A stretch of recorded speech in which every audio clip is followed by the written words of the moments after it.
लेकिन सबसे पहले देखते हैं प्राइम 25। सिडनी में लोगों ने नए साल का जमकर वेलकम किया। लोगों ने आतिशबाजी कर 2022 का दमदार स्वागत किया। आसमान में आतिशबाजी के अद्भुत नजारे दुनिया ने देखे। न्यूजीलैंड में भी लोगों ने नए साल के आगमन को लेकर आतिशबाजी की और जमकर जश्न मनाया। उत्साह के साथ न्यू ईयर का स्वागत किया गया। न्यूजीलैंड जश्न में डूबा हुआ है। दुनिया भर में साल के आखिरी दिन का जश्न बड़ी ही धूमधाम से मनाया जा रहा है। दुनिया के बाकी देशों की तरह भारत में भी नए साल का स्वागत करने की तैयारी है। आम लोगों के साथ साथ सीमा पर देश की सुरक्षा में तैनात बीएसएफ के जवानों ने भी अपने अंदाज में 2021 के साल के इस आखिरी दिन का जश्न मनाया। कोविड-19 वैक्सीन फॉर चिल्ड्रन के लिए रजिस्ट्रेशन की शुरुआत 1 जनवरी से हो जाएगी। कोविन प्लेटफॉर्म के प्रमुख डॉक्टर आर.एस. शर्मा के मुताबिक 15 से 18 वर्ष के आयु के बच्चे 1 जनवरी से कोविन ऐप पर पंजीकरण कर सकेंगे। इसके लिए कोविन ऐप पर जरूरी बदलाव किए गए हैं। महाराष्ट्र में कोविड-19 के 8,067 नए मामले सामने आए हैं, जिसमें ओमिक्रॉन के 4 मामले शामिल हैं। कोरोना से 1766 मरीज रिकवर हुए और 8 लोगों की मौत हो गई। प्रधानमंत्री नरेंद्र मोदी 1 जनवरी को वीडियो कॉन्फ्रेंसिंग के माध्यम से प्रधानमंत्री किसान सम्मान निधि योजना के तहत किसानों को 10वीं किस्त जारी करेंगे।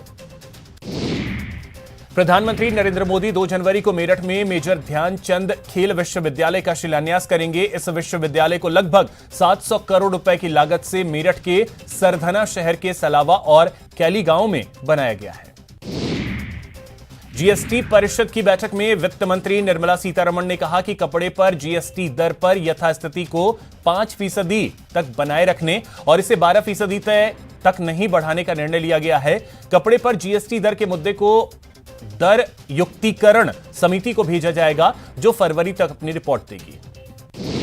केंद्रीय वित्त मंत्री निर्मला सीतारमण ने कहा कि लॉ इन्फोर्सिंग एजेंसी कहीं छापा मारती है तो सूचना के आधार पर मारती है। कानपुर में इत्र कारोबारी के यहां जीएसटी की जानकारी के तहत छापा मारा गया, जिसे लेकर पिछले 2 दिनों में इतनी गलत जानकारी फैलाई गई, जिसे समझाने के लिए एक प्रेस नोट जारी किया गया है। मध्य प्रदेश के मुख्यमंत्री शिवराज सिंह चौहान ने कहा कि संकट से निपटने के लिए हमने काफी तैयारियां की हैं। पिछली बार जो कमियां रह गई थीं, उनको दूर करना, आवश्यक उपकरण और दवाइयां उनकी व्यवस्था करना और आवश्यकता के हिसाब से दवाइयों का स्टॉक हमारे पास होना चाहिए, जिससे कोई अफरा तफरी ना मचे। आम आदमी पार्टी के राष्ट्रीय संयोजक अरविंद केजरीवाल ने कहा कि हर बार कुछ ताकतें चुनाव का माहौल खराब करने की कोशिश करती हैं, लेकिन पंजाब के लोग अमन शांति चाहते हैं। चंडीगढ़ के निगम चुनाव का पूरे पंजाब में असर पड़ेगा। पूरे पंजाब में चर्चा हो रही है कि आम आदमी पार्टी चंडीगढ़ में जीत गई है। कांग्रेस नेता हरीश रावत ने कहा कि प्रधानमंत्री ने उन योजनाओं का लोकार्पण किया जो योजनाएं कांग्रेस सरकार में शुरू हुई या आधी बनी, जिनके साथ बीजेपी का कोई इतिहास नहीं जुड़ा है। हल्द्वानी में प्रधानमंत्री ने कहा कि मैं 2000 करोड़ की योजनाएं लेकर आया हूं, लेकिन उन्होंने उसका जिक्र नहीं किया।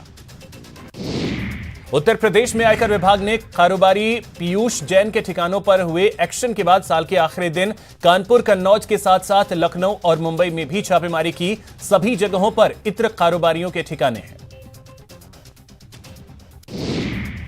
कन्नौज में ही कारोबारी मोहम्मद याकूब के यहां छापा पड़ा। याकूब के साथ साथ लखनऊ में रहने वाले उनके भाई मोहसिन के यहां भी इनकम टैक्स विभाग के 4 से 5 अधिकारी पहुंचे। कन्नौज में इत्र के सबसे बड़े और पुराने कारोबारियों में गिने जाने वाले मलिक मियां के यहां भी छापेमारी हुई। यूपी मिशन पर निकले अमित शाह ने बरेली में जनसभा को संबोधित करते हुए अखिलेश यादव पर हमला बोला। इस दौरान अमित शाह की सभा में हजारों लोगों की भीड़ देखने को मिली। जम्मू कश्मीर के डीजीपी दिलबाग सिंह ने बताया कि 134 युवा आतंकवादी जो अलग अलग संगठन के साथ जुड़े थे, उनमें से 72 मारे गए, 22 आतंकवादी पकड़े गए हैं। यूएपीए से जुड़े 497 मामले दर्ज किए गए हैं। 30,000 मामले अलग अलग अपराध को लेकर दर्ज हुए। मधुरा में वैक्सीनेशन को लेकर सीएम गहलोत ने कड़ा रुख अपनाते हुए अधिकारियों को निर्देश दिया है। गहलोत ने कहा कि 31 जनवरी तक दोनों डोज जरूरी, नहीं तो पब्लिक प्लेस पर नो एंट्री। उन्होंने अधिकारियों को निर्देश देकर कहा कि जरूरत पड़े तो एसओपी जारी करें। गहलोत सरकार में कैबिनेट मंत्री सालेह मोहम्मद आज पोखरण विधानसभा क्षेत्र के दौरे पर पहुंचे, जहां उन्होंने जैसलमेर की ग्रामीण पेयजल योजना रामदेवरा का शिलान्यास किया। भाजपा प्रदेश अध्यक्ष सतीश पूनिया ने आज भाजपा की रैलियों पर रोक लगाने के मामले में गहलोत सरकार पर हमला बोला। पूनिया ने कहा कि जनाक्रोश रैलियों की अपार सफलता से सरकार घबरा गई। लोकसभा अध्यक्ष ओम बिरला ने आम लोगों की समस्याओं को सुनकर उनके निपटारे के लिए संबंधित अधिकारियों को दिशा निर्देश दिए। ओम बिरला 11 दिवसीय दौरे पर अपने संसदीय क्षेत्र कोटा में हैं। 5 जनवरी तक बिरला कोटा में रहेंगे। गहलोत सरकार नई साल में शुद्ध के लिए युद्ध अभियान शुरू करेगी। मंत्री प्रताप सिंह खाचरियावास ने कहा कि 1 जनवरी से अभियान का आगाज होगा और चीजों को कम तोलने, ज्यादा पैसा वसूलने और मिलावट करने वालों की खैर नहीं। नए साल के मौके पर जयपुर के बाइक राइडर्स ग्रुप के युवाओं ने पश्चिमी राजस्थान की सरहद के पास लोंगेवाला में सेना के जवानों के साथ नववर्ष का उत्सव मनाने का बीड़ा उठाया। ये युवा जयपुर से लोंगेवाला तक 800 किलोमीटर की यात्रा अपनी बाइक्स पर करेंगे। बीकानेर में बनी राजस्थानी फिल्म ठकुराई को आगरा में आयोजित ग्लोबल ताज इंटरनेशनल फिल्म फेस्टिवल में बेस्ट एक्टर का अवार्ड से नवाजा गया। भारतीय under 19 team Asia cup champion बन गई है। उसने शुक्रवार को दुबई में खेले गए फाइनल मुकाबले में श्रीलंका को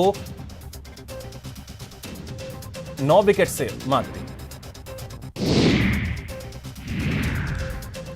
साउथ अफ्रीका में होने वाले वनडे सीरीज के लिए टीम इंडिया का ऐलान कर दिया गया है। चोटिल रोहित शर्मा वनडे सीरीज से बाहर हो गए हैं। ऐसे में केएल राहुल कप्तान बनाए गए हैं, जबकि जसप्रीत बुमराह को उप कप्तान बनाया गया है।